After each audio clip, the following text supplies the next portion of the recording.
Well, hello, howdy, howdy, howdy. How are y'all doing? We had a little hiccup then, and we're gonna take care of some business right quick.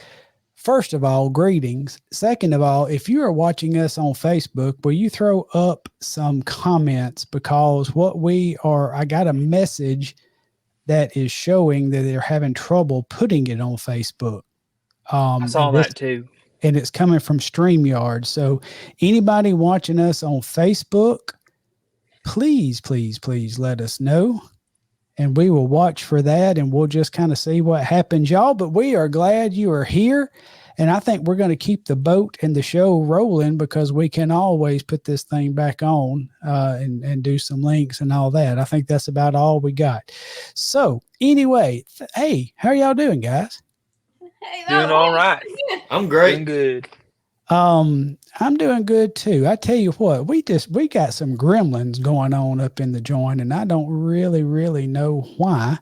But anyway, we're going to get through them. I am very glad that y'all are joining us.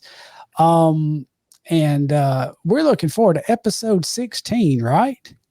Yes, sir. Ready to yeah. go. Yes. Here's what I'm going to ask. I need some help from some folks that's not on camera. So yes, I'm getting feedback that we are not on Facebook. We are on YouTube. So if some of my friends can start finding that YouTube link on, Already got it. I'm gonna share it. share it on Facebook, and in just a second, I'm going to put it on my SBM Studios page, and there is more than one way of skinning a cat, correct? Righto. All right. Well, y'all, let's go ahead. We're going to keep the boat rolling, and let's take care of some business. How's that sound? Sounds good to me. Sounds good. All right. So we have got a lot of sponsors tonight for our 16th episode, who we are very tickled to have and appreciative of. First one we're going to talk about is the Heaven Bound Trio. Brother Larry Jones has sent in a sponsorship for this amazing trio. They have been appearing on the showcase of NQC a few years, and we thank them. Outstanding group, and love to sing for the Lord. You can go to heavenboundtrio.com and look them up, and we just sure thank them for their sponsorship. Next up, we have Bladecton Media. Over 2 decades of digital media success. They specialize in website design, graphic design, audio, and video production. And so go and check them out at bladecton.com. That's BLAIDECTON.com.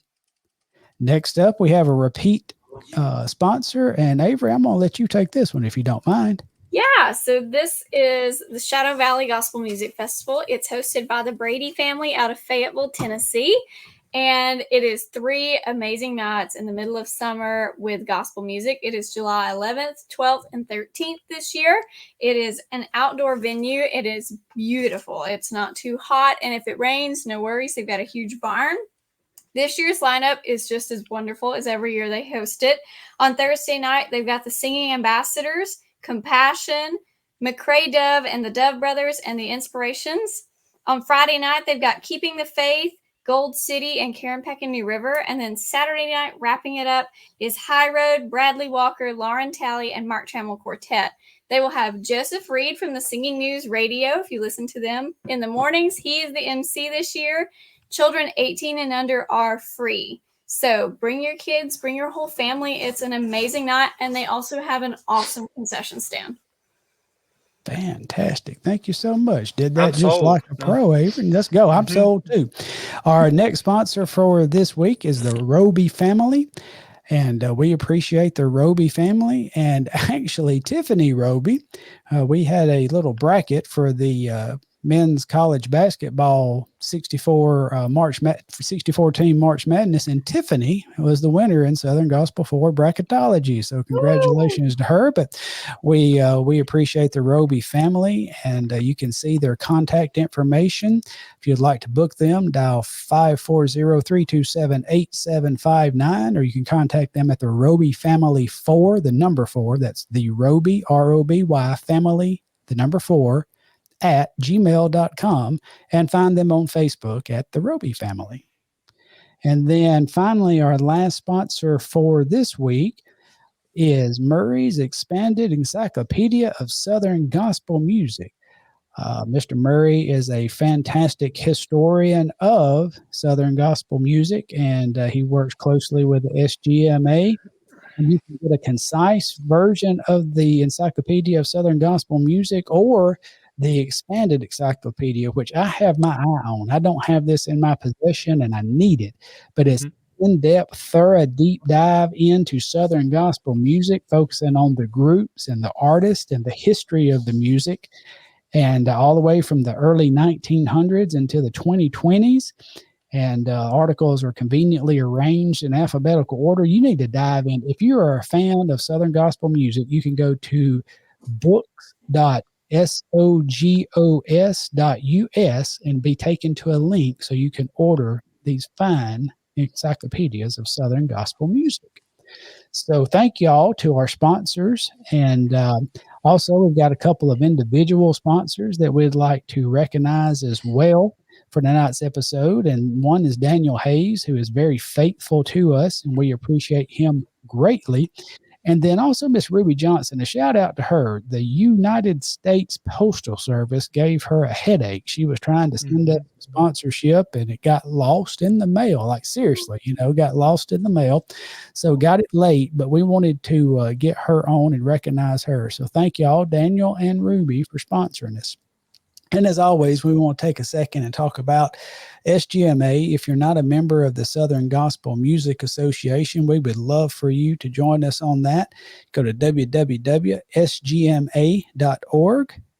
And for $20, you can become a member, help support the Southern Gospel Music Association, help keep the Hall of Fame up and rolling in the museum. And we would appreciate your sponsorship of that.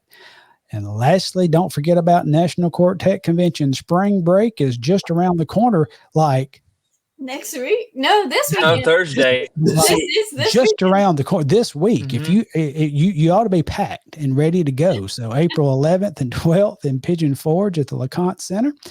And then, of course, also remember the Granddaddy of them all in the fall, September 22nd through 28th. The National Quartet Convention will be at the LeConte Center in Pigeon Forge. And just, y'all, if you haven't ever been, this is the year you need to go. So there's that.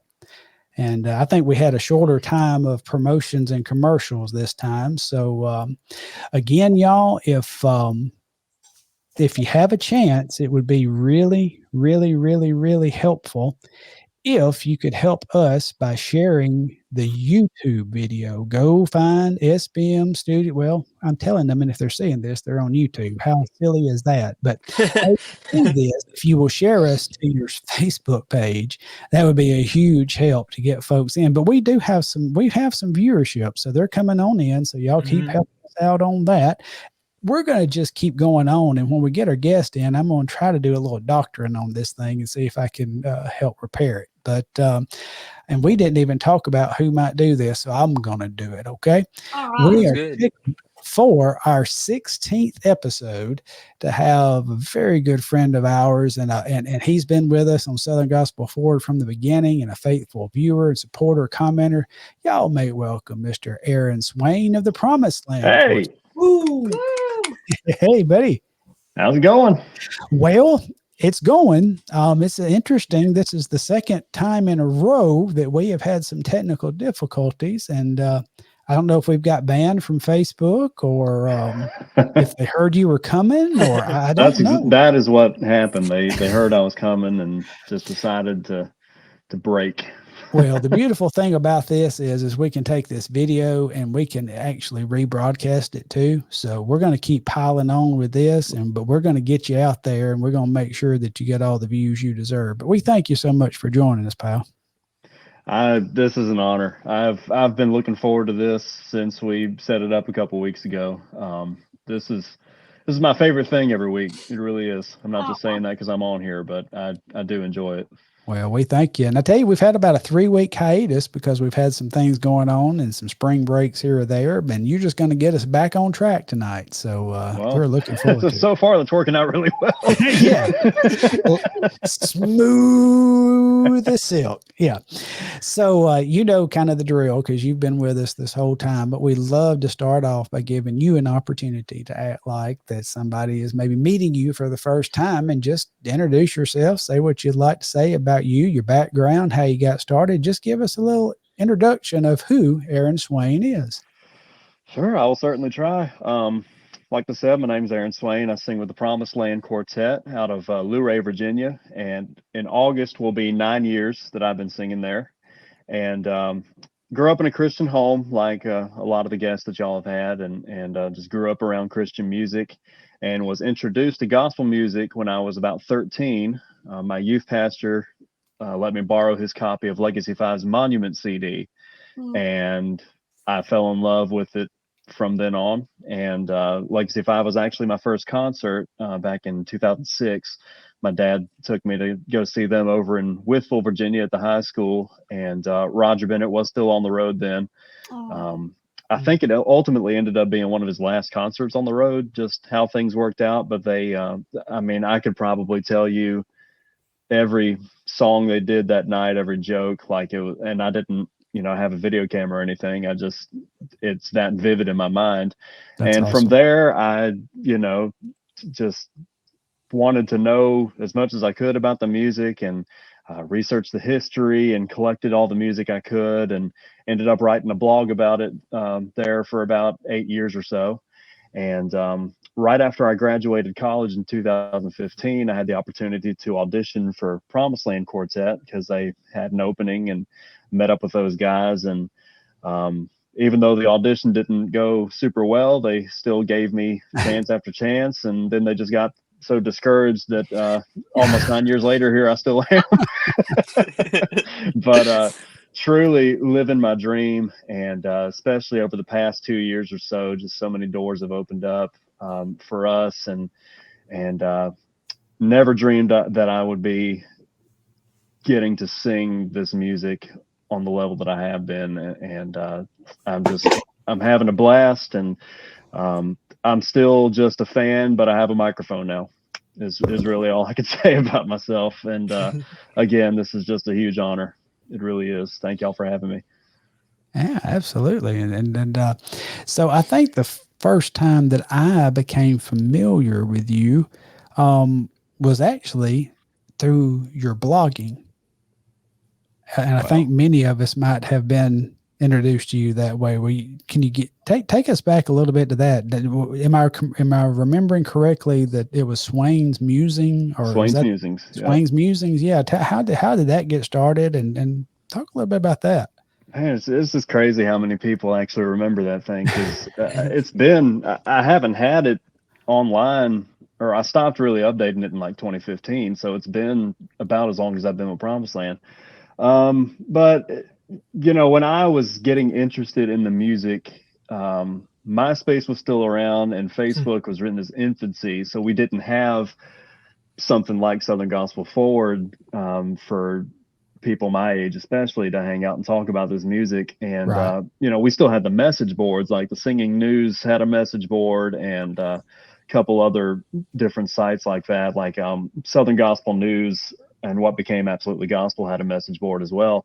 And, you know, I enjoyed writing, and I still do. But there was nobody writing about gospel music back then in my age bracket. I think the closest one age-wise is probably Daniel Mount, that had Southern Gospel Blog, I think was his website. Mm-hmm. But I was 13 at the time when I started the blog, and it was it was literally just me, a kid, writing about this music that I honestly really didn't know that much about to begin with. But you know, I guess I could string some words together, and it was unique to have a young teenager writing about it on the internet. And I'd do CD reviews, concert reviews, just, you know, writing about the music I was hearing and the things going on and in gospel music. And somehow it caught on, and I forged a lot of friendships with artists and fellow fans through that. And yeah, I had the blog about 2007 to, like I said, 2015. Not that I intended to really give it up, but that was my senior year of college, and Avery, I'm sure, can feel how busy college can get. So keeping up with updating something like that, every day, every couple of days, just I couldn't juggle it with the classes. And then when I had the opportunity to finally go on the road, it just seemed like it was time to kind of let it fall by the wayside. But yeah, it's crazy how many people actually remember that thing. And again, I was just a kid writing about it. So I have no idea how it caught on the way it did, but I mean, I qualified for a media pass at convention every year and stuff like that. So, and it was cool, getting to do that and have something that would give the perspective of, I guess, the next generation coming up, looking at this music through that lens. It was cool to be part of presenting that, I guess I would say. Yeah. Well, I think that's sharp, and I didn't realize you were 13 when you started that. So that is a true young fan going at it. Yeah, that's awesome. I don't know. Like I said, man, Facebook was just, I mean, it was there, but it was like early on. So we didn't have, I don't think they even had Facebook groups as a functionality yet. So yeah. Something like Southern Gospel Forward was just completely not even a thought. So, yeah. Well, cool. And here we are. So, yeah, that is awesome. I'm going to turn it over for some questions from my partners here. But before I do, remember y'all watching on YouTube. If you found us, and that's great, and we do have several live watchers, and we appreciate that. We are not connected on Facebook tonight for some reason that I can not figure out. So if you would share that YouTube link on your Facebook page, that's going to help people find us, and share it that way, and just share. We would appreciate it. So let me get out of the talking chair and turn it over. Evan, why don't you start us off with a question tonight? Alrighty.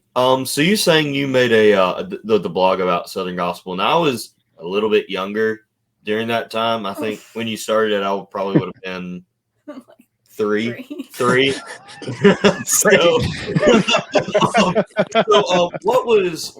What got you into wanting to write the blog? I mean, of course, there were other things going on at that time, but what was like, okay, I want to make something like this, especially at such a young age? I'm one of those people that if I'm interested in something, I'm going to learn everything I can about it and just be as enthusiastic about it as I can. And like I said, I enjoy writing, and I used to do really well at that in school. And so I figured, as I was learning about the music and the history and going to all these concerts, taking in the music, why not write about it?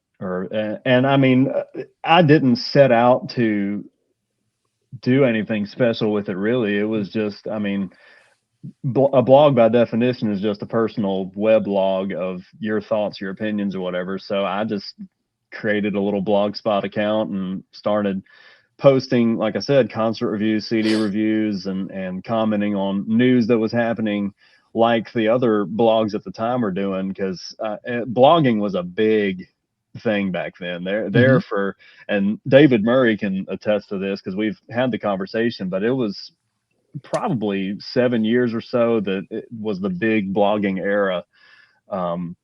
And like I said, all the other ones, it was guys that weren't my age. Daniel Mount was in his 20s, I think, when he was writing it. But again, nobody coming at it from my perspective of my age group. And so I just felt like writing about it. That was how I channeled my enthusiasm for the music. And it was cool. It was a cool outlet. And like I said, it forged it afforded me the opportunity to forge a lot of friendships, which I don't know that I would have otherwise, because I'm not terribly outgoing necessarily. So that was just kind of a door to forging friendships with my heroes. And so that probably is kind of what drove me to doing it, was just an enthusiasm for this newfound interest I had, because I grew up in church, but we were so conservative that it was like hymns, and I'm talking like Majesty Music, Ron Hamilton, Patch the Pirate type stuff. Southern Gospel wasn't even on my radar until my youth pastor introduced it to me. But you know, from the time that I knew that it existed, I still live and breathe it, eat and sleep, and have been since that time. So just the blog was just a way to channel that enthusiasm and give myself an outlet, I guess. You're a lot like me in the ways that, like, whenever you find something, like whenever you find something, you'll learn everything there is to learn about it. Oh yeah. That is, if you want to define me in one word, that's exactly, or not one word, one phrase. That's exactly how my brain is I find something and I'm going to learn everything there is to learn about it. So that's why we get along, bud. Right. I had a question related to that from one of our questions in the group. It says, what is something you learned from blogging about Southern gospel music that you can apply in music ministry? Oh, wow. That's a good question.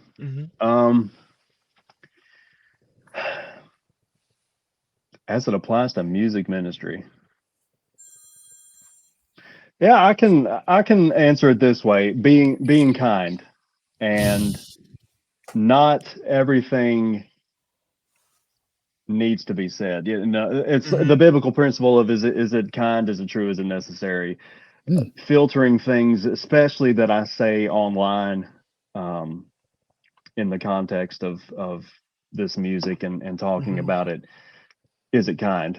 And I can share the story. I think I ended up taking the post down because I felt so bad about it, but it did play out publicly and it was addressed publicly later. But when the vocal band did those 2 DVDs of the reunion that they did back in, it was like 2008, 2009, something like that, where the majority of the alumni got together and did those reunion videos.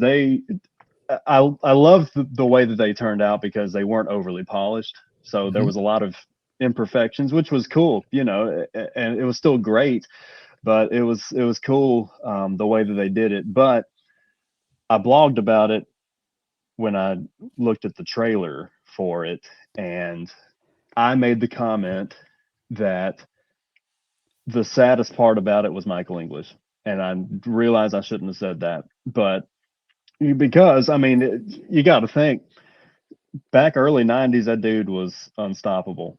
Absolutely. Like at the height of his career and when all the stuff happened with him, and even a little bit after that, dude was just unreal.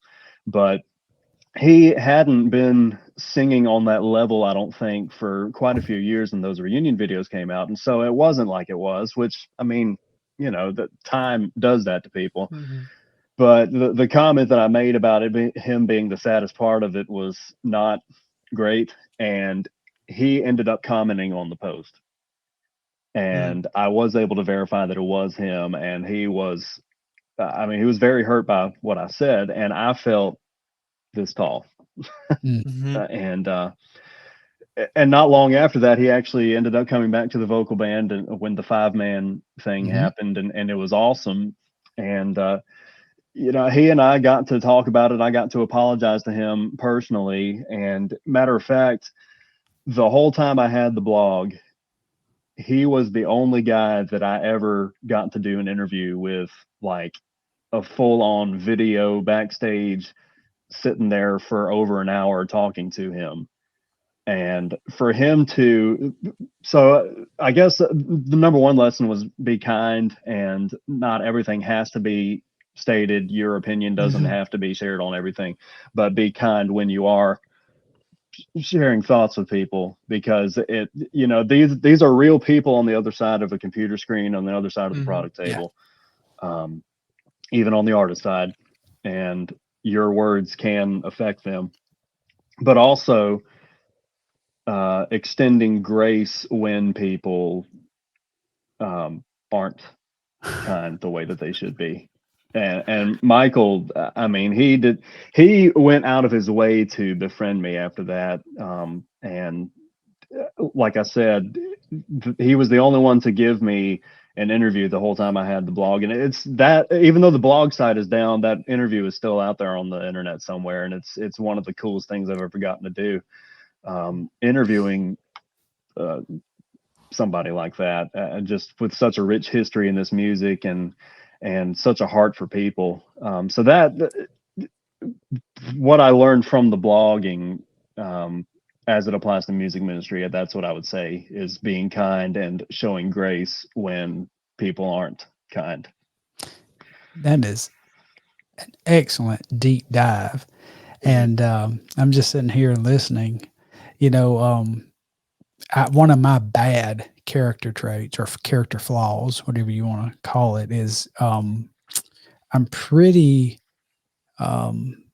impulsive as far as sometimes I don't think, sometimes I don't do the countdown, sometimes I and I'm also very like direct spoken, which not hateful, but basically I have this thing, what comes to mind is bad to come out of the mouth.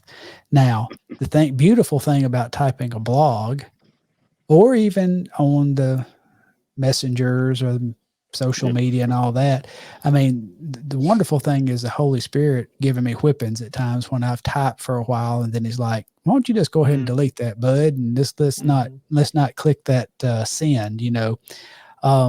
Cases like this, when you're live, it's a little more difficult, and that's a prayerful thing with me, which now here we have is part of our, I don't even know if we really have core values. We don't have them written down, but one of the core values here is we're going to be positive. We're going to be encouraging. We're going to be cheerleaders for everybody. There's not going to be any drama, negative. We're not going to lead the artist or the fans in that directions. And if anybody goes in that directions, we're going to kindly steer it back on the road from that. But, you know, it's a fascinating point because, like you said, that's something you can definitely take because you get one-on-one, face-to-face with thousands and thousands of people, and you never know what's going to be said next. You never know what's going to come at you. And so, yeah, so that's a fascinating take of how learning how to deal with that on the blog side comes to the face-to-face fanship. That's a unique question and answer that I don't think you'll find anywhere else. I enjoyed that very much. Who asked that question? I think that was Brandon Paget. Oh, okay. Yeah. Well, thank you for that, Brandon. That was a great question. Yeah. That was cool. Great question. All right. Who we to now? I think I'm up.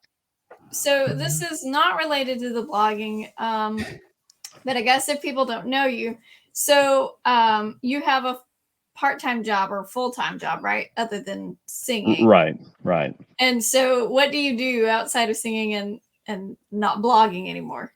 Okay. Yeah. So during the week, I actually work for Liberty University with the registrar's office, and I look at transcripts all day for graduate students, and they have a K through 12 online program, the Liberty University Online Academy. So I look at the transcripts for graduate students and high school students to see what will transfer into each program.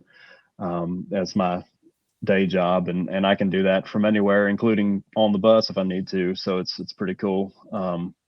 But one of the other things I do when I'm not on the road is I work for a local funeral home here in Lynchburg, Virginia, and they'll call me every other week or so to see if I'm available on a weekend to help out with a service or a visitation. But 2 nights a week, I'm on call to bring the deceased into our care. So I go get them from the residence, the nursing home, wherever, and if the family has chosen to use Tharp Funeral Home, then I'm one of the first points of contact, and so it's a big responsibility, on a personal level, but also I take it as a ministry, because I mean, that's some pretty real moments of grief, even if they've kind of been expecting it, because a lot of it is hospice cases. But you know, that there's no right way to grieve, and everybody's going through it in their own way. And so if I am able to minister, even by just making that as smooth a transition as possible, me taking them into our care, then it's a pretty cool opportunity. And so that's what I do 2 nights a week, apart from the singing thing. Nice. You stay very busy. Yeah, I get bored. I don't have time to be bored. But yeah, I just kind of grew up around all that. My grandmother worked for that funeral home for most of my childhood, and still does. She works at the front desk and helps out with services as well. So it was just kind of a natural. Plus, apparently, gospel singers and the funeral industry just kind of go hand in hand, because there's so many of us out here. Yeah.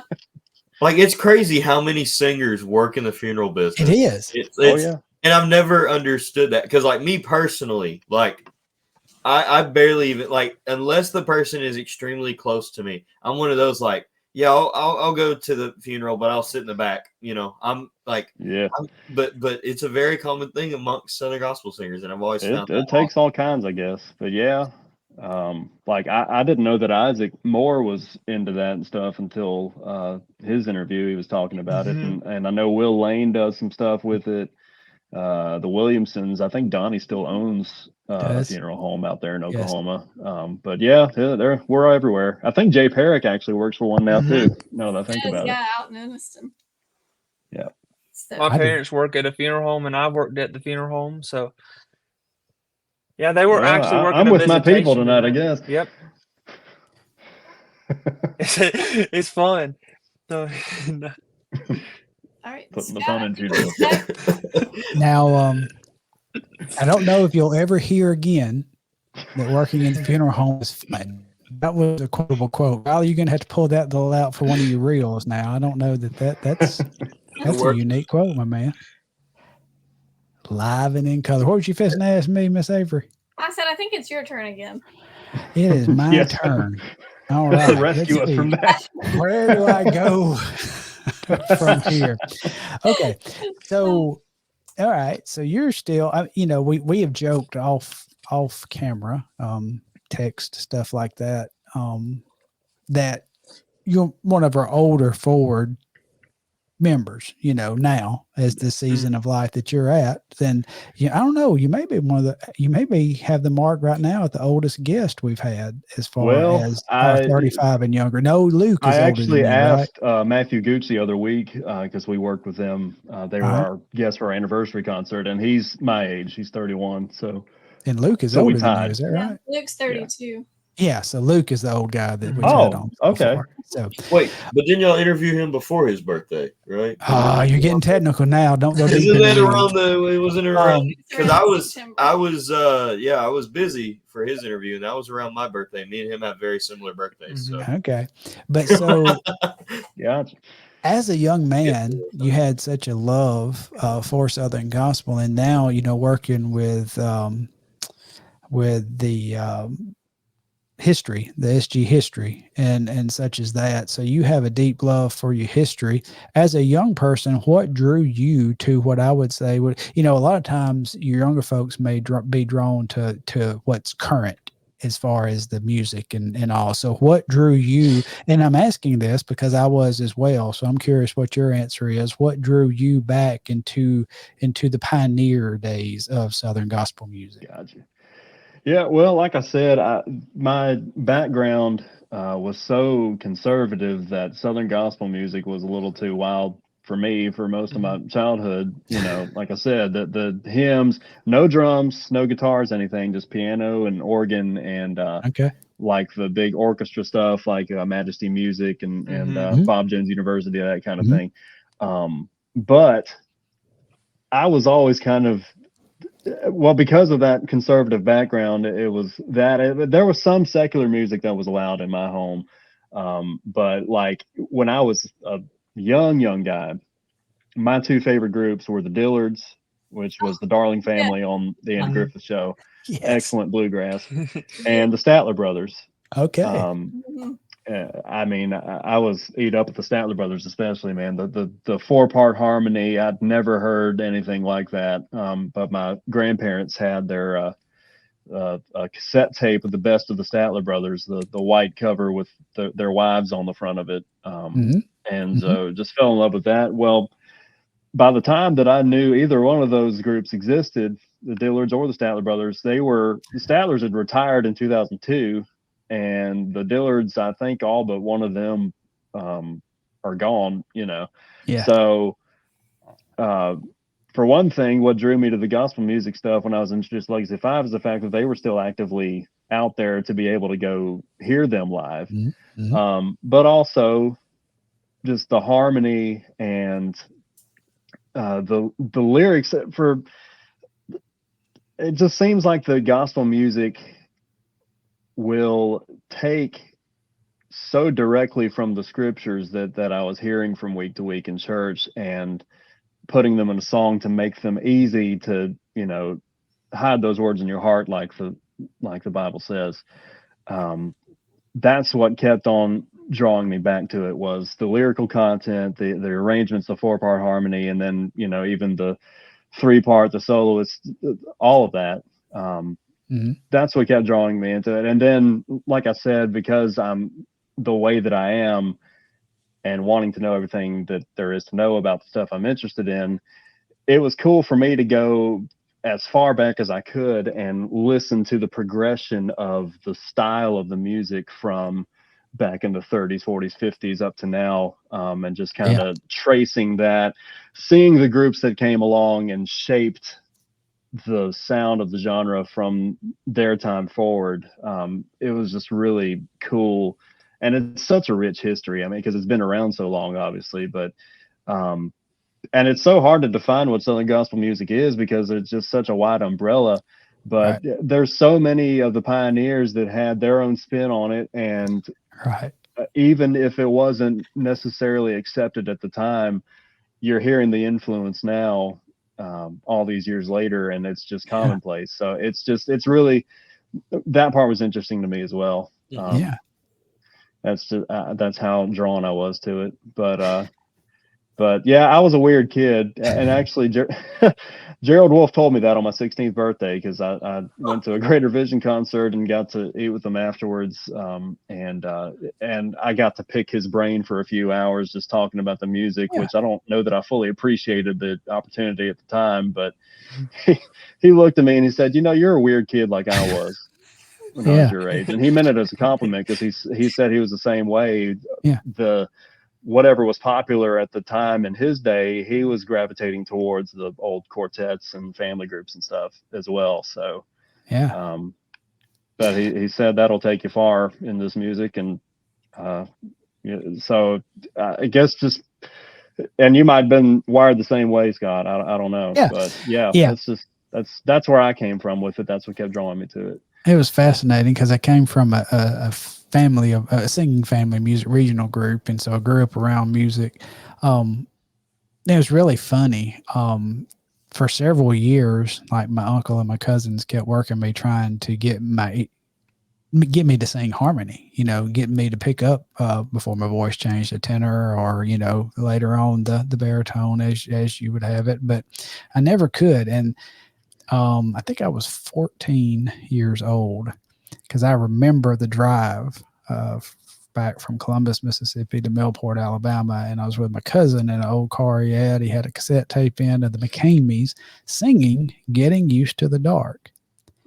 And everybody loves McCameys, but now they might not be the most known for harmony. And I mean, as far as like that, when you're talking about polished, it's mountain harmony, which I love. I love it. But for some reason, that is when God opened my ears, and I heard every part, started singing harmony with them. And from that moment on, anytime that I hear music, I pull it apart. I hear all the parts. I hear every moving piece.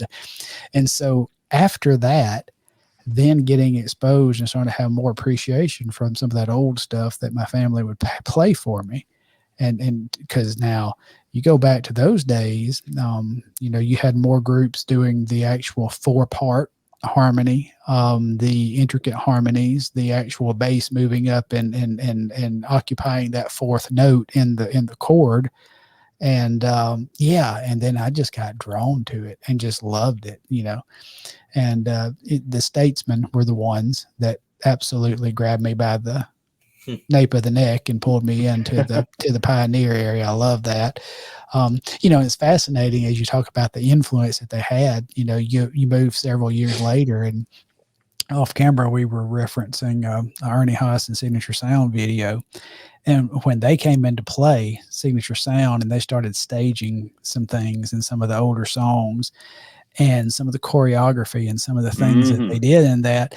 And it's fascinating. Some of my traditionalists, are like, why they, and just kind of, I don't like that. I wish they'd just sing. And I'm thinking, oh, honey, you wouldn't have liked the Statesman then, because that is exactly the kind of energy, that they brought to the stage and some of those things. I mean, there was a reason when you saw the Chief on television on the shows, they didn't show him from the waist down a lot, because that right leg was a going, the Elvis knee swing and such as that. So, that's where Elvis got it from. Yeah, exactly. And I love that. I love the history, and that's what led me, to the path of the Southern Gospel Music Session and working with that, because I love this history, and I'm belief, and I know the 3 on our panel here that's my partners, they have a love for the history of Southern Gospel music, and if young people are rightly exposed to it, you kind of get hooked on it, Absolutely. No, you don't. So I talked way too much then, as I tend to be, because I get wound up and I'm like the old clapper monkey that won't quit going. So I tell you, I know producer Jason, I know that since we don't have our Facebook crowd live right now, we don't have quite the influx, but we do have a lot of comments. Do you have anything that we might put up and have a conversation? Well, there's one of our sponsors right there, Mr. David Bruce Murray.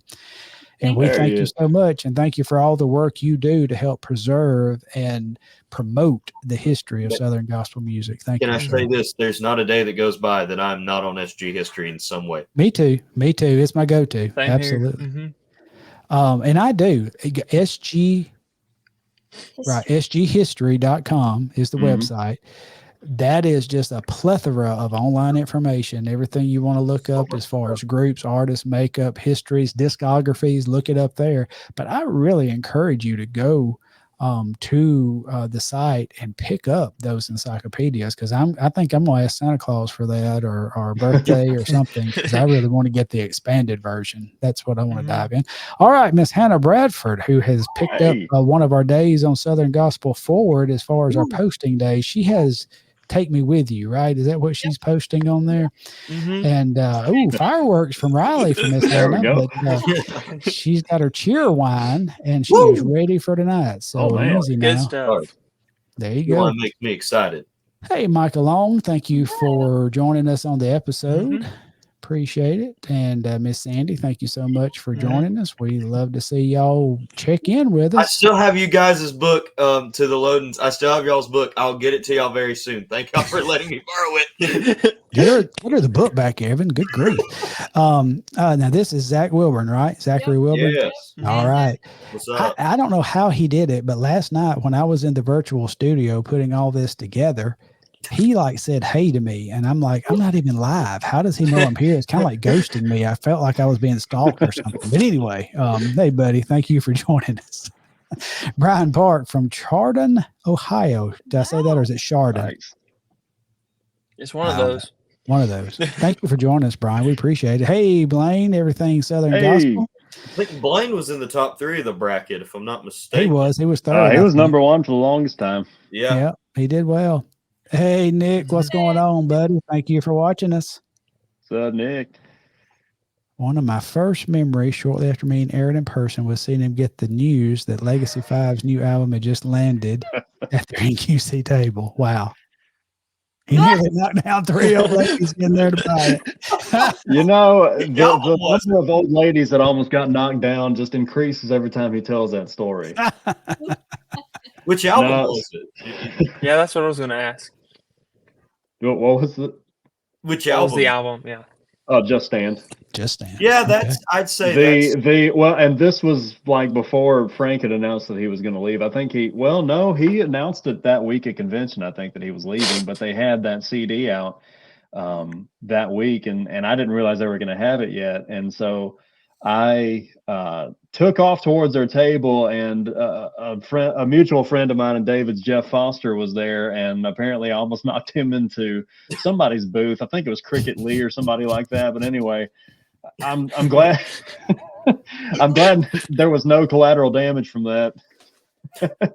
And if it had happened to Pigeon Forge, it might have started a domino effect, because it was much more open in the exhibit hall in Louisville. You know, now I've had a opposite experience, because he said you like to knock the ladies down getting to the table. In 2022 at NQC, when the Inspirations did their first reunion deal that they did during the, pushed against the wall. I almost got beat up by a lot of silver-haired people. You know, it's kind of like, you know, it was almost like the young folks were at the Beatles. You know, hey, let me go here to the wall and let this just take place. I do not need bruises from National Quartet Convention. So, and it was that way this last year too, almost the same. Like I waited for like 30 minutes to see Archie. I was like, or it was longer than that. I was like, good grief. Wow. You got anybody else you want to put up there, Brother Jason? Oh yes, here. Sharing his twirling secrets. No, you're gonna have to help me on this. Twirling. Hey, so our social media manager on our page for Promised Land put up he's doing this 5 facts about each of us thing. And he put mine up this past weekend, and Derek shared the secret that I'm a semi-pro ballet dancer. Apparently, I must have fallen asleep when that career happened, but where's the video? The point being, Derek thinks he's funny, but he also built Promised Land's website, so I have to be nice. But we used to do a show like this, so I can appreciate the trials and tribulations of trying to get the streaming working on multiple platforms. Yes, both of us feel your pain on that. I hear you. The same post. What? The same post. Yeah. I think Oh, so. okay. Here we go. Got Nathan Dewberry checking in from Smithville, Georgia. He came and saw me Saturday, so that was neat. And speaking about my cousins who always try to get me to cheer harmony, here's one of them. There's Neil. And yes, we know you're champions. You don't have to keep rubbing that in. I get to spend the weekend with him this past weekend, and yes, you did. Yes, you did. Had a fun day. Well, 2 of the 3 days, but you know. He shared a fun fact with me that I don't know how much this is out there, but I hear that our good buddy brother Scoot Shellnut is slipping down to the bass part and doing an amazing job at it too. Like he's knocking it out, man. They did it was Echoes, I want to say. No, Yeah. It was Getaway George. One of the bass songs. I don't know. It's been a long weekend. They sung a song. He sung a song, and he did. You know the thing. You know that song that the Echoes do. Was it Roll On Jordan? I've seen video of that. Was close. That one. That's it. That's it. He did Roll On Jordan and did an amazing job at it. Yeah, man. All right. That's cool it for beans. this interview. I'm gonna go to bed now. Jason, I saw a question get popped up, and you probably know which one I'm talking about in the comments. Let's spot her up. Yes, this is Rachel, isn't it, Jason? Yeah, this is producer Jason's wife, Rachel, and she wants to know if you would share maybe your favorite scripture verse, favorite hymn, and why they mean something to you. Well, let me. I'll have to think about the favorite hymn, but I can tell you that my favorite verse is Psalm 37:4. Delight yourself in the Lord, and He will give you the desires of your heart. Sick. And oh, is that what's on your ring? Yeah, that's what's on there. Oh, awesome! Yeah, that is my life verse, and I can point to so many, especially in the past couple years, so many Psalm 37:4 moments in my life, and I love that verse because it is twofold. The Lord will give you the desires of your heart, but the key to it is delighting yourself in Him first. Right. And I have not always held up my end of the bargain on that, but I can tell you for a fact that God has been faithful to come through on that promise every single time. Absolutely. And like I said, getting to audition for Promised Land, even though it didn't go great the first time, getting to still be here, the doors that have opened for us in my time on the road, getting to sing with some of the people I've looked up to like the entire time I've been listening to this music, getting to work with Wayne Hahn on this last project, which was a bucket list thing for me. Getting to sing on the main stage of the National Quartet Convention. Not that I'm in it for any of that. It's a ministry first and foremost. And I mean, we've seen so many people come to know the Lord, even over my time here. But getting to sit back, and even if I don't see it in the moment, but looking back and seeing all of these God ordained moments that have happened over my life, even before I got to sing. Right. And like I said, I haven't always held up my end of the bargain as far as delighting myself in the Lord and the things of the Lord, but he's never failed me, even though I failed him. And so that verse is my life verse and always will be. I don't ever see that changing, because I just keep seeing it being proven over and over again. Yeah. And I guess, honestly, to kind of go alongside that, my favorite hymn, now that I'm thinking about it, would also be my granddaddy's favorite hymn, which is "Great Is Thy Faithfulness." Oh, absolutely. That's great. I mean, It's a great song. the words to that go hand in hand with that verse, I think. Morning by morning, new mercies. All I've needed, his hands provided, and his faithfulness is great. To me, to you, to everybody, even when we're not faithful to him. Amen. He's faithful and just to forgive us when we ask, cleanse us from all unrighteousness, and provide everything that we need, even when we don't fully appreciate it. And Amen. Amen. man, that was a good question too. There's some good questions tonight, y'all. Well, I think we got another one rolling. So, as a baritone singer, who is your favorite baritone singer ever? And I'm interested in this, Spencer. You know, Nicholas.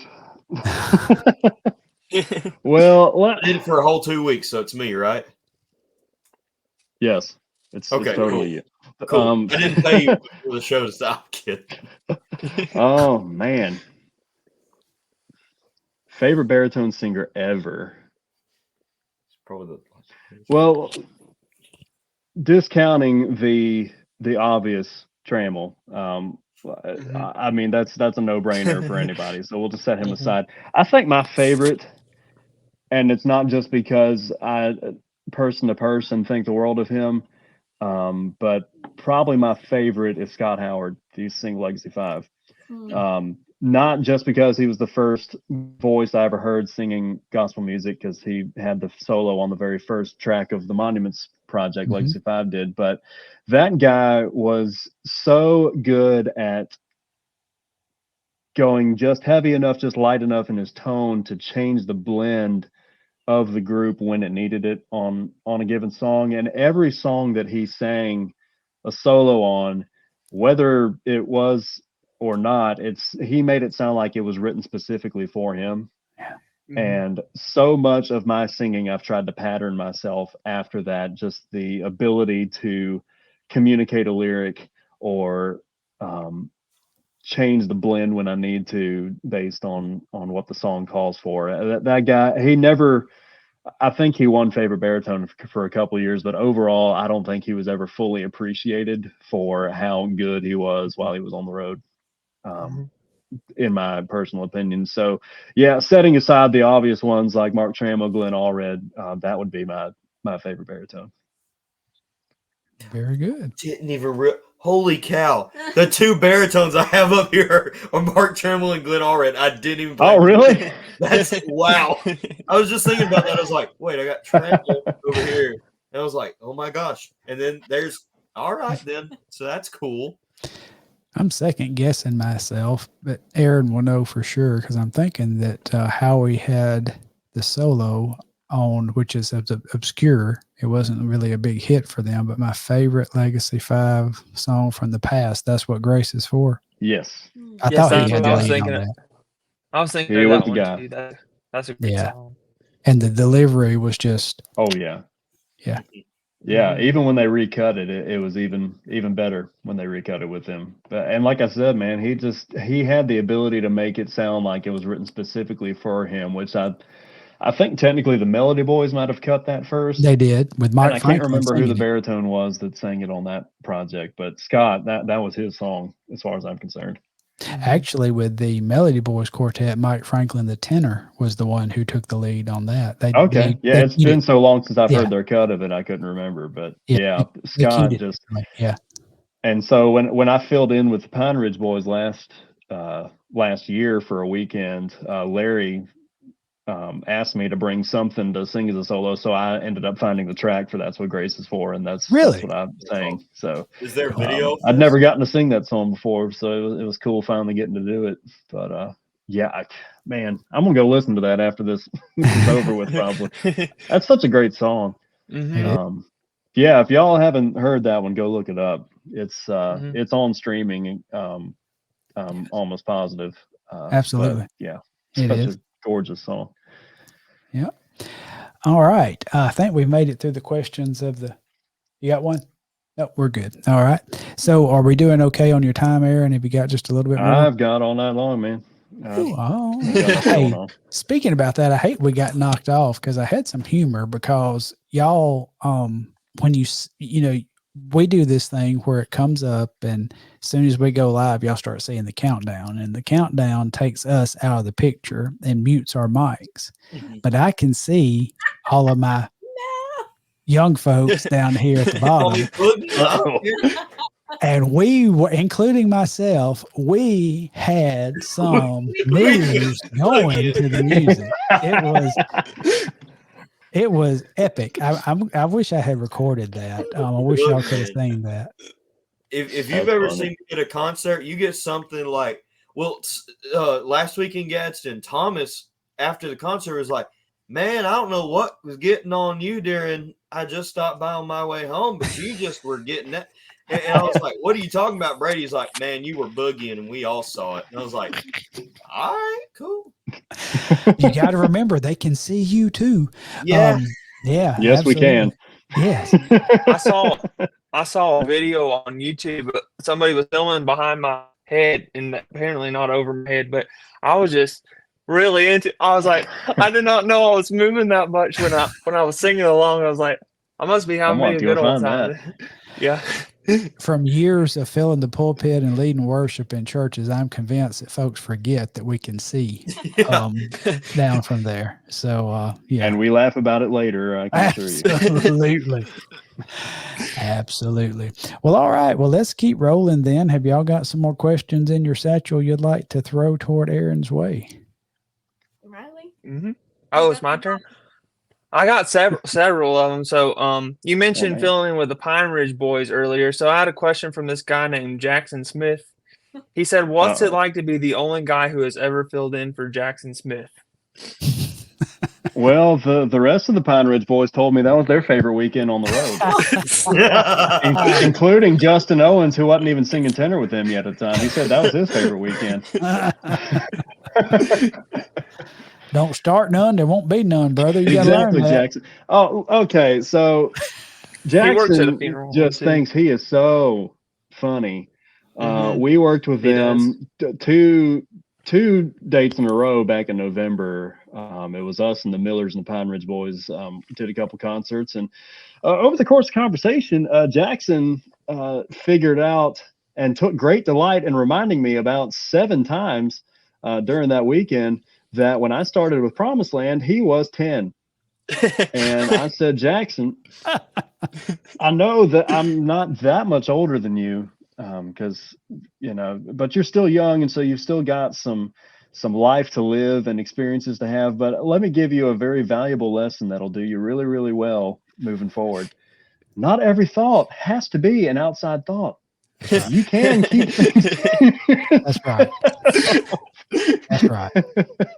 Amen. Amen. Pass the plate. That's correct. Oh, yeah. I like Jackson because I don't have to travel with him all the time. But I talk to him a couple times a week, and so I know exactly what you're. A lot of his inward thoughts are outward thoughts. I'm like, brother, no. Reel it back in, boys. Reel it back in. He also works at a funeral home, so Yes, he does. yeah, Yeah, I forgot about that, but he does. I hope he's watching. He's I hope probably so at the too. funeral. Well, and what we'll do, like I said, we'll download this and I'll get it on Facebook too on that. And so that's going to get the reach out there. You're going to be the first one that has this. You're going to have YouTube live and then you're going to have replay on Facebook. So we'll see what that does on the hits. So congratulations. All right. Who's up next? I guess it's me. Come on with it. Never know. Here you go. You've been watching Ford since before I was even a host. I mean, I was a host. I just wasn't here for the first 3 episodes. That's right. Here you go. What is your favorite road trip snack? Road trip snack. All right. So the answer I'm supposed to give and the true answer is whatever Tiffany makes me, because she can cook brownies and stuff like nobody's business. But and so she told me to say that. But as far as widely available that anybody could get, I'm a big fan of salt and vinegar chips, peanuts, especially honey roasted peanuts, and mozzarella sticks from Sheets. Ooh, that's I watched the whole video on Sheets, and like it's like the Buc-ee's of like the not. I love Sheets. It's the unofficial gas station, the gospel music, where there's no Buc-ee's, there's going to be a Sheets. Do y'all not? I guess it's not that far south for y'all. I've never heard of it. I mean, there was one in Florida when. No, oh wow! You don't remember? Where I'm from in North Carolina, there's several of them. So I'm very familiar. I think they're originally based out of Pennsylvania, but yeah, they're all over Virginia and Pennsylvania, Maryland, up through there. I thought that they were everywhere, but if y'all ever come across one, it's not as huge as Buc-ee's, but it's got some great food and snacks and all that. So whoopie pies are good. Yeah. Oh. I have to stop. Well, they sell those mostly at the Pennsylvania locations and up there. I don't think the one that's near my house has whoopie pies. I'll have to go check. I've had them in North Carolina, so in Virginia. So, and Sheets is also open 24/7. So there's also that. That's probably part of the reason why it's the unofficial gas station of gospel music, because it's open all the time. So, Solid. Yeah, my family, for the first time as a family, as we were leaving Pigeon Forge last weekend, we stopped in at the Buc-ee's in Sevierville, and it was. I bet that was an experience. Special, ain't it? But I did try the nuggets for the first time, and that was all right. Now, what kind did you get? I got the salted caramel, and I got the cinnamon. Okay. The cinnamon was my favorite. Cinnamon's really good. Cinnamon ones are. I haven't had those yet. And we hit the fudge counter. Yes, there you go. Yeah, we hit the fudge counter. And we actually saw somebody from Southern Gospel. Well, kinda. We saw some of John Rulapaw's family. We didn't see John, but we saw the family in there. So, you got to see somebody Southern Gospel when you stop at a Buc-ee's. So exactly. Yeah. Or like I did when I was headed down to the cruise, the 1,000-pound sisters from TLC. Yes, so. So cool. That's hilarious. I love that. I did not see them. So no, I did not see them. You wouldn't miss them, I promise. No. Oh now. So moving to Avery's question now. It's time for Avery to bail us out. Help. Yes. Help, friend. Take Riley's shovel, please. Okay. So I will go with a question that I normally ask. I think I might, I bet you can't answer this because they're still on the road. What retired or former group would you want to sing with and why? I thought you would say Legacy 5, but they're still current, so. Barely. I'm just kidding. Well, I know everybody answers the cathedral, so I won't. I'll treat that as a given as well. All right. I would pick the Stamps. And I would pick one of two eras. One, obviously, when he was traveling with Elvis, because that would have been awesome. I got getting to ride along for that. But the other era I would pick, and this is because they recorded one of my favorite projects of all time in gospel music, and it's one of my favorite quartet lineups, period. But the early 90s stance quartet that had Jerry Trammell singing tenor, Jack Toney on lead, Ed Hill on baritone, JD on bass, and CJ, whatever the guy's last name was, playing piano. But Victory Road is one of the best projects ever in Southern gospel music. If you haven't heard it, go look it up, go try to find it, because it's awesome. But man, that was just, you couldn't drive a needle through that blend that they had on that project. And I think it would be really cool to have a side seat to some of their concerts and riding the bus with them. I think it would have. And JD was, he was JD, so it would have been fun riding the bus with him. Yeah, that would have been interesting for sure. All right, back up to Riley. Okay, so this is a question from Tiffany. She said, what's the story behind you singing Going Home with Jesus? Okay, well, before I tell these stories, everybody involved is fine. I want that to be made perfectly clear. Okay, oh, wow. So every year in August, we sing at this campground up in Bedford, Pennsylvania. It's like a second homecoming for us. Promised Land's been going there since probably their second or third year of existence. So, and it kind of reminds me of how those videos from King's Campground up in Dillsburg on YouTube that you see. It kind of reminds me of how that would have been back in the day. It's huge, the crowds and stuff, and it's a multi-group thing. Well, within my first month of traveling with Promised Land, we sang at that event. So that was kind of my baptism by fire. But we were singing at the time, and this is one of the songs I had to learn for my audition, but Going Home with Jesus.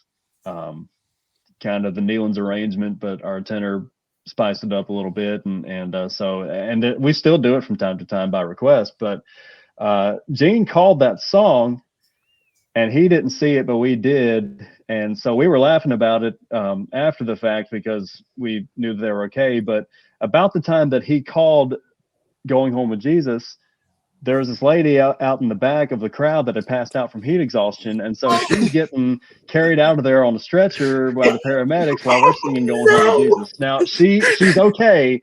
I promise. She's fine. But so fast forward a couple years, and this is a part of a long testimony thing, but I had a couple seizures for 2 just under grand mal seizures in the space of about 3 months. But the second one that I had was on stage during Going Home with Jesus. Oh no. And I had started spacing out. I think we sang He's in Control before that or whatever, but and I don't really remember much of it. But Gene introduced the song, big setup, and actually I think he might have told the story about the lady passing out. Maybe, I don't remember because I was gone, but I was with it enough to hit the track. And one of my other moms has the video of this, but I get up to sing my verse and nothing came out. Oh. I was like locked inside myself. The last thing I remember is turning to Gene saying, I think I'm having another attack. But I've been singing that song since my audition weekend, but nothing would come out.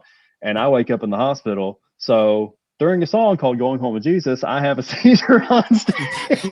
And so I'm out there on stretcher. Wow. So that song is just not healthy. It might be time to unstage that one. Yeah.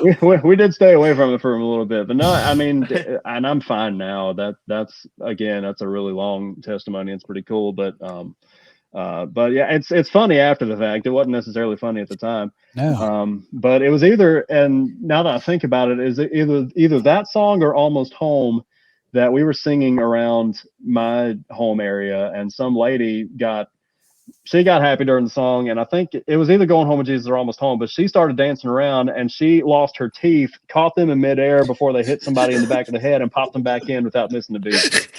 Coolest thing I've ever seen.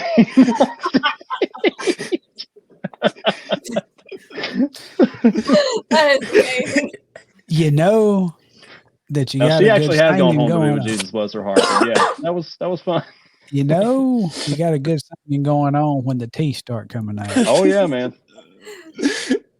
Well, And All she right. caught her teeth. She put them back in without missing a beat. She danced at the back of the church, flung the back doors open. I guess she wanted the neighbors for the church to hear the music going on. But yeah, she was something else. Wow. That's some good stuff right there. I don't care who you are. Bless her heart. Well- She was a sweetheart. But yeah, she went home a few years ago, but Oh, we bless still her. laugh about that story. Wow. it is something. Well, thank you, literally went home to be Tiffany. I with hope that Jesus. Tiffany sees this. Thank you, Tiffany, for I'm that sure she question will. and all of the stories that it has inspired. That was Oh, some yes. good Right. TV right She there. knew what she was doing with that. That's perfect.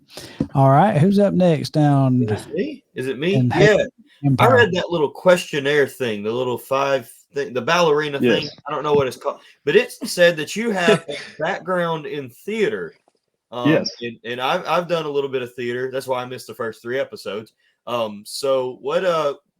Tell us a little bit about your background in that. Man, I didn't do it nearly long enough. And really after high school, I haven't gotten to do much of it at all. But when I was, and of course I'd do the like Christmas play and stuff at church growing up, but I got interested in doing it about my junior year of high school. I just figured I'd go try out. Well, I think I did a talent show my sophomore year, and whoever was running it really, and they were part of the theater program at the high school, and they encouraged me to try out for it the following year. So I was like, okay. So we were the first high school in America to do White Christmas when it came off of Broadway back in 2009. It finished a Broadway run, and we were the first high school in America to do it. So I tried out, and by some miracle got the role of Bob Wallace. So I got to be Bing for an entire show, and that kind of lit a fire in me to get on stage. And so I did. I'm trying to think. I think I did a total of 5 shows between those 2 years, and like I said, I just didn't have much time to do it in college or anything. But yeah, man, those were some fun times. I did White Christmas. I did Clue the musical, which was literally based off the board game. We did The Diviners, which was a non-musical. We did Kiss Me Kate, which was that's a big Cole Porter musical. And then we did The Crucible, which is the book that everybody has to read in high school about the Salem witch trials. We did the stage version of that. So I got to be who was the reverend in that? I can't remember. Oh, I don't. Not John Proctor. I know John Proctor, and that's all I can think. Yeah, no, that was my friend Nathaniel. I can't remember who I was in that, but I enjoyed that more than I did reading the book in English class. I will say that. Oh, God. The stage production of Clue is a treat for sure. What part in Clue were you? I was Mr. Body, so I was the victim. Okay. And what was cool about that show, and it wasn't just the stage play; it was the musical. So there were like songs and stuff with it too. Wow. But so at the beginning of the show, I would come out and do my little thing or whatever. But there would be 3 cards that would get picked by random people in the audience that would dictate the location of the murder, the weapon, and who did it. And so we would change the show and the lines and stuff based on I couldn't do it. That's awesome. based on what the cards were. And there was, between each act, I would have this little monologue. I'd come out from behind the curtain and say whatever to give the audience clues to see if they could guess who it was before the big reveal at the end. But yeah, that was a lot of fun too. That's But yeah, I didn't get to do theater nearly as long as I wanted to, and I really should have gotten into it sooner than I did. But yeah, it was a lot of fun. And what I've learned is a lot of like vocal technique that I'll use in theater is stuff that I've derived from Southern gospel. The harmony and stuff works together, and I'm like, what? It's pretty awesome. So I will say some of the choreography, because it kind of ended up being a situation for a lot of the choreography and stuff for White Christmas that we ended up having to just come up with it ourselves, which thankfully we had a good group to do that, even though I was completely brand new to it. But I will admit, some of my moves I stole from Ernie Haas. There you go. There you go. You know, I didn't know this. I was like at 12 a.m. coming back from a concert. He has a whole Broadway album. Oh Like, yeah, man. Yeah. It's like Yeah, fantastic. and it's I had excellent. no clue. I was like, look at this. And that was some of the influenced series. Yeah. Yeah. Good stuff. Yeah, and that was way before that project even came out. But yeah, once that came out, I was like, oh yeah, Ernie was a theater kid. I should have figured. But Yep. it's funny that some of the moves I stole from him, and he ended up being that interested in theater and stuff. But yeah, so cool. I don't know if I've ever told him that, but yeah, thanks, Cool. Ernie. He's gonna send you like a royalty request. Yep. Years after the fact. Pay the man. All right, Avery. All right. So, if you didn't travel full time, or no, I already asked that one. Cut that. This is my Evans actor, not me, because I can't ever remember lines. It was the question above. I have it typed in my notes. So, do you have any hidden talents or hobbies that most people don't know about you?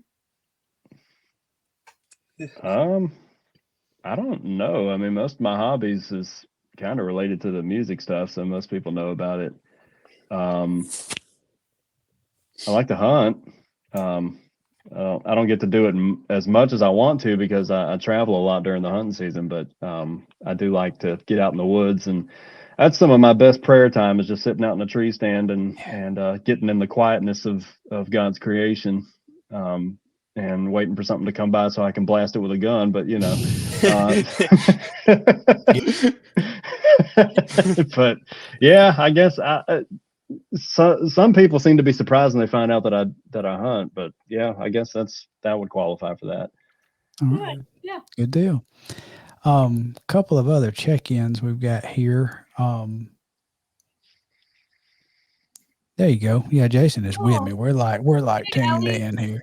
Thank you, Allie, for joining us. And then right under her, I think I saw another check-in from somebody. Yeah, Shane Sparks. Thanks for coming into the room and joining us. I saw a comment earlier from the guy from Poe, Jeff Snyder. Yeah. I thought that would be cool to put up real quick. Oh, man. There you go. Yes. Oh. I got to meet him this weekend. Poet Voices, guys. If you have not went and seen them, go do it. Oh my gosh, yes. That's some of the best singing I've seen in a while. But I got to meet Jeff and all the guys from Poet Voices, and I told him I'd give him a big shout out. So man, Jeff has been one of my biggest encouragers even before I started singing, and I'm just thrilled that he's back out there doing it. Yeah. Because I've said behind his back for years that he is one of the most underrated singers that has ever come along in gospel music. And when I first heard him, actually, he was singing baritone in a group called Crystal River that had Dusty Barrett was on tenor. They had a guy named Zach McGill singing lead, and Jeremy Lyle that ended up going to Brian Free Insurance and singing bass, and Jeff was on baritone. And you talk about stacked with talent. That was an awesome group, an awesome sound. And then Jeff ended up going with the Bouldin family for a bit and finished out with the Greens. That's where I knew. I mean, that Hallelujah project that they did with Larry Goss was fantastic. That's top notch too. And I know that's on streaming, so go look that up. But they couldn't have picked a better guy to take that tenor part than Jeff, in my opinion. And I forget what date it is in August, but we're working with Poet Voices. But KC Armstrong, that sings bass for them, was here about the first 3 years that I was with PromisedLand. So I know how awesome a singer he is. And if y'all haven't heard him, definitely go. The first song, I was like, this guy's solid. Yeah. Yeah. And just one of the kindest, coolest dudes to travel with, man. And, but yeah, that meant a lot, Jeff. Thank you for saying that. And I'm really looking forward to singing with you, man. Yeah, brother. Thank you for joining us, Jeff, and thank y'all for chiming in.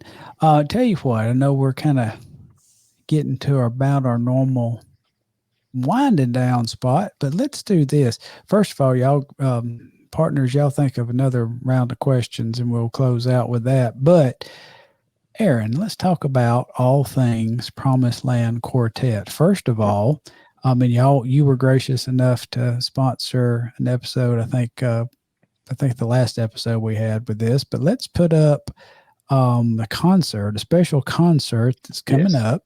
And why don't you talk a little bit about that? I'll let you do your own promo. Yeah, man. So we do several special events throughout the year. The area that we're in just seems like a great place to do concerts, and they always go really well. And especially when we get together with Ernie Haas and Signature Sound, we work together really well. We bounce off each other really well. And so one of the special events we're doing this year is going to be up in Hyco, West Virginia, which may be a hike for some of the people that's watching, but if you can make the trip up for that, please do, because it's always such a great time when our groups get together.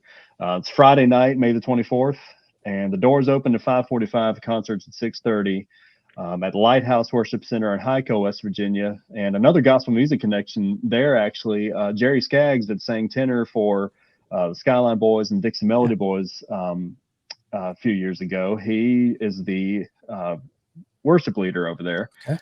That's his church, and got all the ticket information there on that flyer. It's on our website. You can go online to Eventbrite. We've got the link on our website as well for that. And the tickets are just $20 for general admission. Like I said, the doors open at 5:45, unless you get the VIP ticket for $50.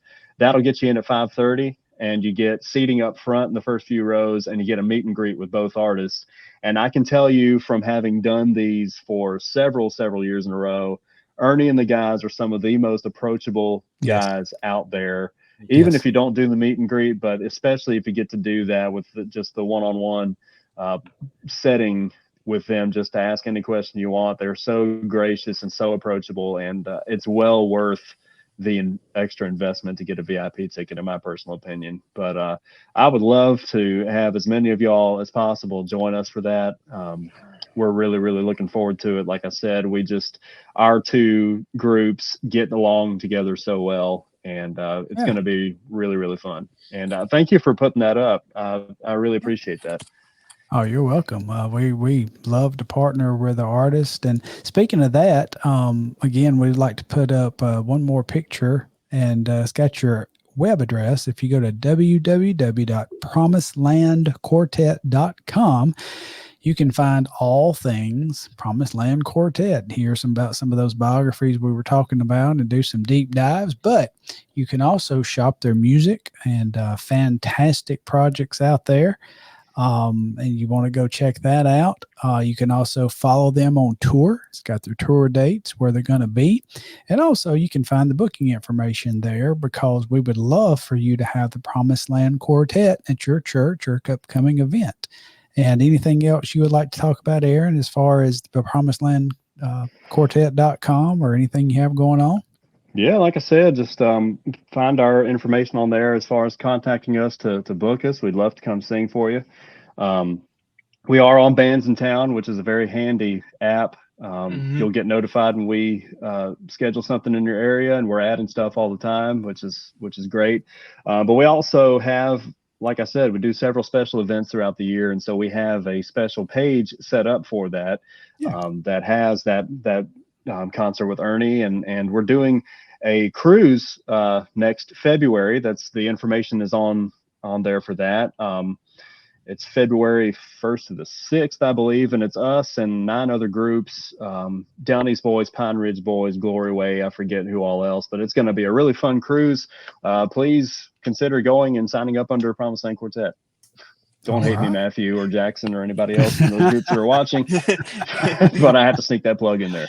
Absolutely. But yeah, and you can also find us on Facebook and Instagram and all that.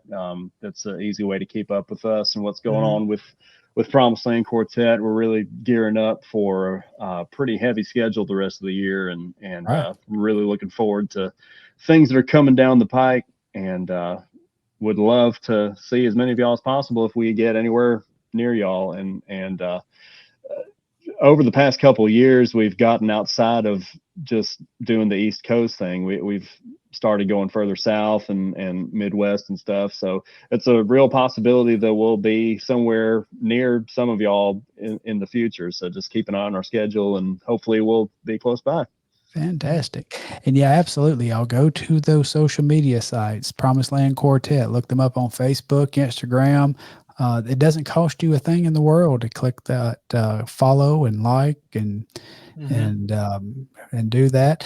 And speaking of that, if you've made it, if you found us and y'all are going to be, some of y'all are going to be watching this on the Facebook replay, thanks to our Facebook disconnection tonight, please share this. Please share this. Share if you're watching on Facebook. If you're watching this on YouTube, you can share that link if you will. And we really need some Facebook subscribers. Well, we got a ton, but we're trying to build up that as well. And because it looks like we need to get out there since Facebook laid down on us tonight, but y'all share us. And we had cooked up some good giveaways for tonight, but I think because of the situation, we're going to have to table that. But I will do one, okay, because I can do this for a while now. But we're going to start during our episodes giving away 2 Sunday night tickets to the National Quartet Convention. What? Yeah. Sunday night's a good night. Sunday night is an amazing lineup. It's a great night. And then while you're there, you ought to go ahead and get your tickets for just the whole week and get you a cabin and just eat breakfast at Sawyer's Farmhouse or Applewood, someplace like that, and just stay up. Take us out to eat while you're there, Yeah. Whatever the Lord lays on your heart. Whatever plate. Absolutely. Yeah. But so how let's do it this way. If you see this and you comment NQC, that's all you got to do. Just type in the comments NQC. We'll put you in the drawing. And then after a couple of days of this and the Facebook replay, then I will draw and we will give away 2 tickets to National Quartet Convention. How about that? NQC in the comments. That's me. All right. That's 2 tickets. 2 tickets. 2 tickets. 2. 2 dose. All right. So Aaron, you probably know the drill, and we're going to let them ask you one more question, kind of rapid fire, but we have a drill where we let you turn the tables. Oh, how the tables turn. How the turn. I messed up. I'm tired. So how about a question for the panel? If you got anything that you just would like to put any of us or all of us on the spot and ask us a question.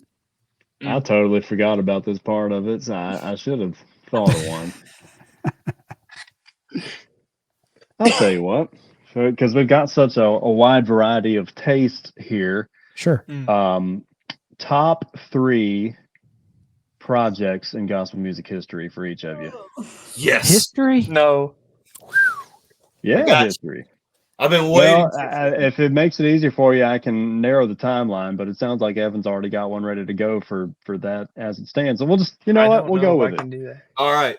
Number 1, 1973 Live by the Imperials. It is the greatest thing ever. I will die on that hill until the day I die.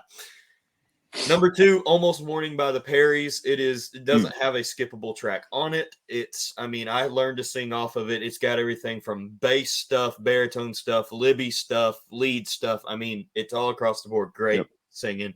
And number 3, I'm going to have to go, and it's right here by me. Another live album, A Night of Inspiration. You don't get better than the Super 8 Inspiration lineup. That's my 3 favorite albums of all time. Was the Imperial 73, was that the Gospels Alive and Well? Or no, this one is, I've actually got 2 copies of it. It stays right here at my shoulder.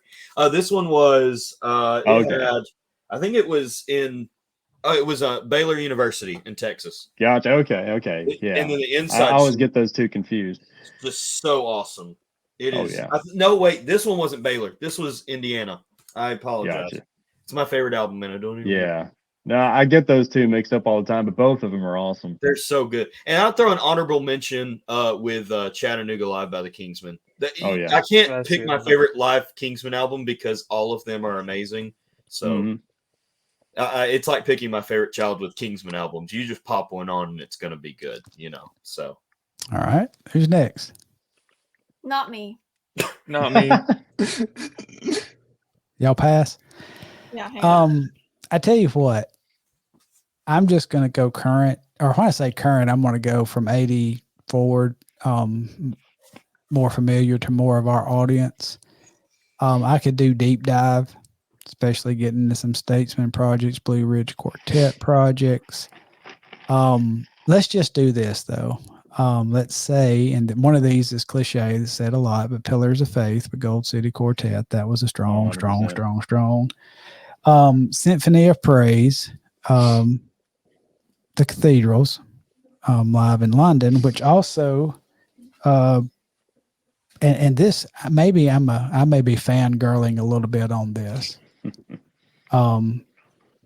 because I know it's fresh.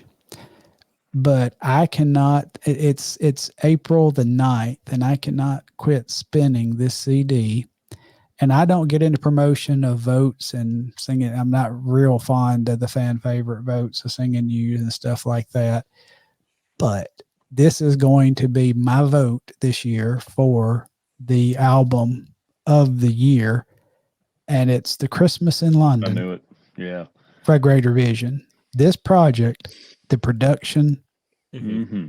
and the precision and the performance, everything is just solid. So that's going to be my three that I'm going to present to you: Pillars of Faith, Symphony of Praise, and Christmas in London. Not going back in history. Let's just do that and let it sit. Oh, that's solid, man. Y'all want to give a go at it? Are you struggling?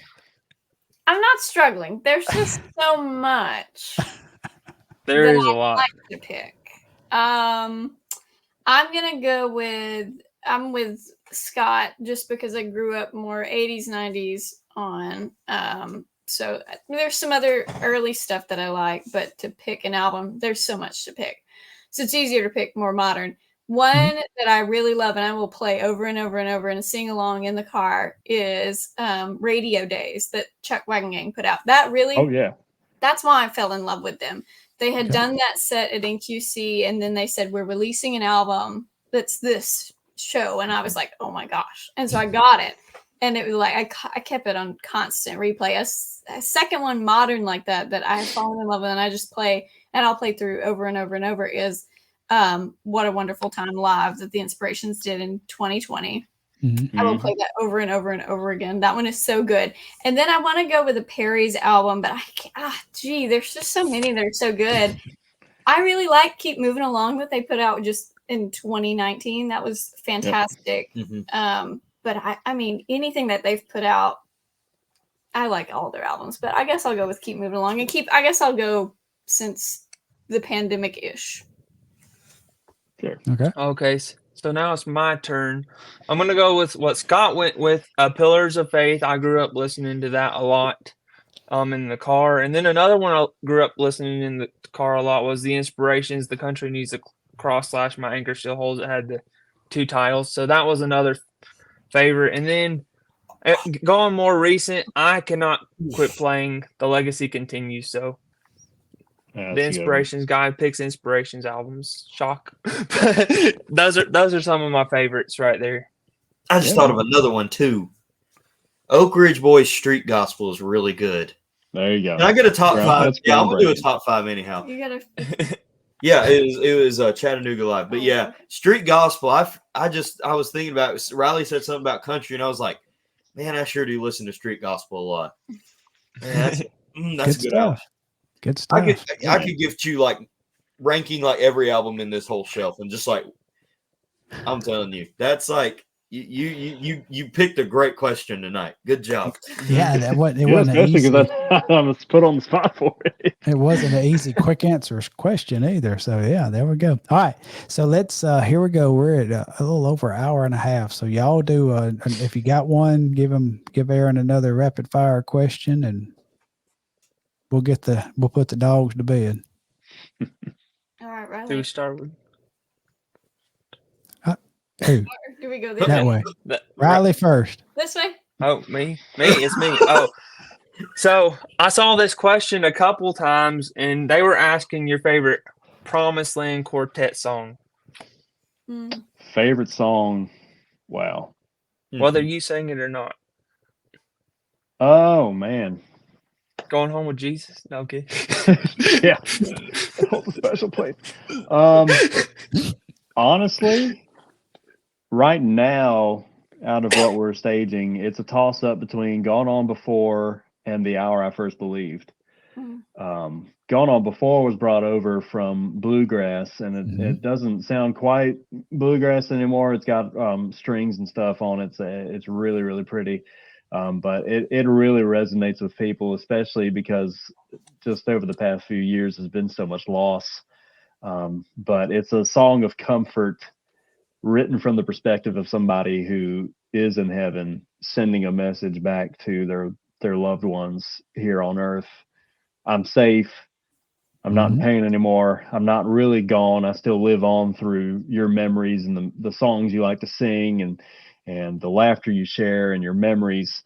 But I'm not really gone. I'm just gone on before. And the bridge is really cool because it kind of it communicates that person saying, I can't come back to you, but you can still come to me. Mhm. But the implication being, you got to come to Jesus first, because if you don't have the free gift of salvation, you're not going to be here with me.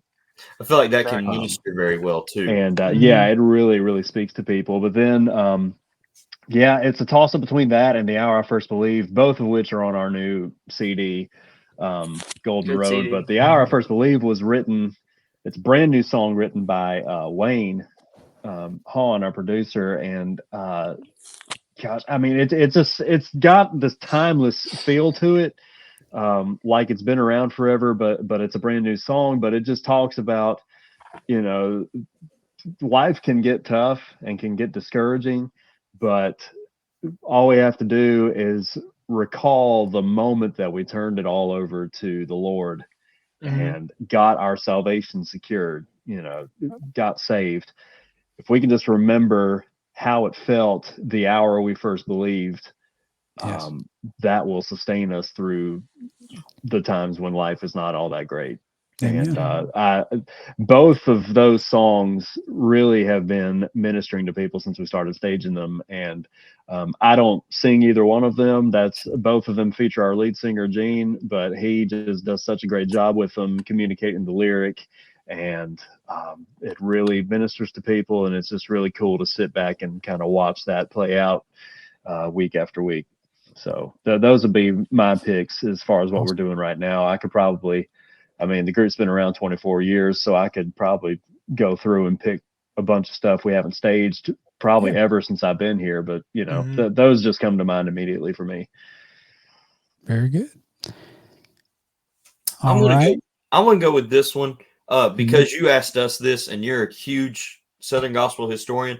What is your three favorite albums? Since you my three favorite albums. All right. Well, I'm gonna skip through some time periods here. And again, stuff like Pillars of Faith Symphony, those are givens for anybody who's a fan. So let me go with I think it was 1974, 75 at the Imperials Gospel Music's Alive and Well. It's another live album they did. And dude, because I've got it digitized, and so it comes up in my shuffle all the time. But until the applause comes in at the end of Let There Be Peace on Earth, I forget that it's a live cut. That's just how solid it is. But I mean, the whole project's like that, man. They were just unmatched. Their band is just as good as their vocalist. Yeah. Oh my goodness. Honestly. Yeah. So that whole project, I'll name that. Skipping ahead a couple decades. Like I mentioned earlier, Victory Road by J.D. Sumner and the Stamps, that was about 91 or 92 and still holds up.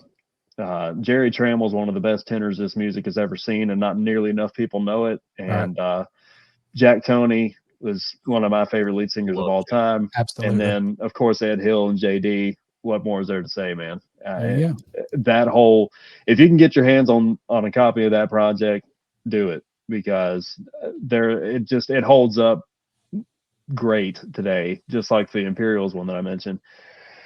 And then let me go more current, and I picked this one because it's been rare that I've seen a single project be such a shot in the arm for a group that's been around as long as they were when they released it. But man, it's just lit a fire under them. But Pure Love by Legacy 5. Oh my Oh. God, yes. Yeah. Wait, That man, it was That's because one. they're coming into that with a huge shakeup on the lineup vocally. Huge change in the sound, but it felt so seamless, and the song selection, that's another one, there's no skippable track on it. So I think that covers 3 distinct time periods in the history of gospel music, and I would put those in my top 3 for that reason. It's good stuff. Good stuff. I would say I would put Pure Love up there. This That's the one, reason I yeah. fell in love with Legacy 5. I heard them do stuff off that live at NQC, and I was like, Oh, this yeah. is epic. This is the best. What a Day is honestly a top 3 all-time Southern gospel song. Oh me. Man, that is such a good song. Yeah, the from the moment that I started playing that CD and got through that track, I was like, this is going to be a ride, and I was right, man. Yeah, it's just, that's such a great collection of songs, and it still gets regular play on my devices. Yeah, Good stuff. Same here.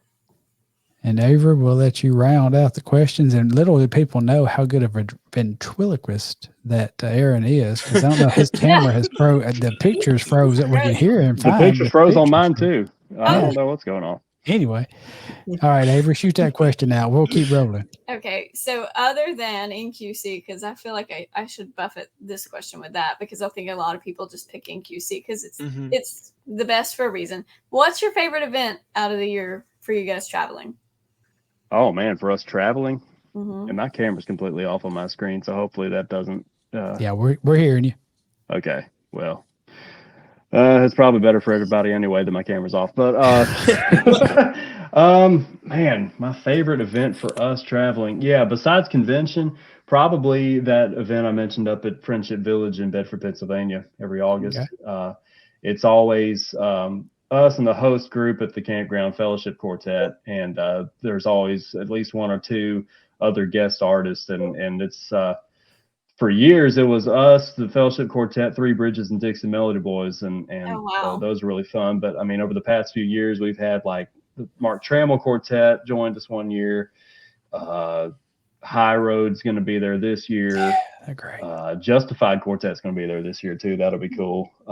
But yeah, and so we always do the Saturday night for the multi-group thing, and then Sunday morning we stay over and do Sunday school. So we lead the worship in the morning, and Joey, our tenor singer, always has something fun for the kids to do and gets the parents involved as well. So it's like a big Sunday school thing. There's always just funny games and skits and stuff, and it feels like homecoming every year. It really does. That is our second home, and I look forward to it every year. I really do. That's awesome. Excellent. Well, good deal. Well, look, I tell you, we have made, I tell you what a night of technical difficulties and issues. And even now we got a little bit going on, but we have made it through. And Aaron, we thank you so much for taking an off day for you and giving it to us.